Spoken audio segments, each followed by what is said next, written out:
এই চোখের অশ্রু সে আপনাকে আখিরাতে নাজাত দিতে পারে।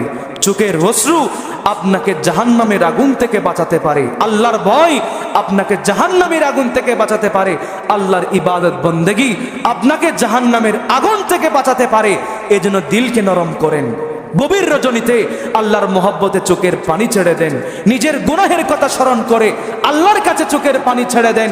নিজের পাপের জন্য আল্লাহর কাছে আপনি কান্নাকাটি করেন, আল্লাহ আমি কত ভুল করেছি, কত অপরাধ আমি করেছি, আল্লাহ কতবার আমি তোমার অবাধ্য হয়েছি, আল্লাহ আমি কত জুলুম নির্যাতন আমি নিজের উপর করেছি, আল্লাহ তোমার দয়া মেহেরবানি ছাড়া আমাকে আর কিছু বাঁচাতে পারে না, আল্লাহ তুমি আমাকে মাফ করে দাও।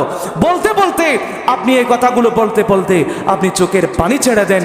আল্লাহ আপনাকে মাফও করে দেবেন, নয় বরং আপনার জন্য যে আগুন প্রজ্বলন করা হয়েছে আপনার সেই সামান্য চোখের পানি সেই দাও দাও করা আগুনকেও নিভিয়ে দিতে পারে।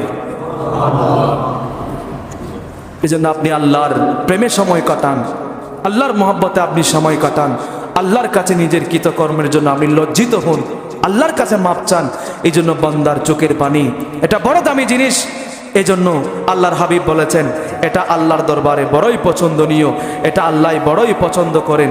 এই জন্য আজ আমরা হাসতে শিখেছি, আজ আমরা ঠাট্টা মস্করি করতে শিখেছি। আমরা হাসতে জানলেও বড় দুঃখের বিষয়, আমরা হাসতে জানি কিন্তু কান্না করতে জানি না।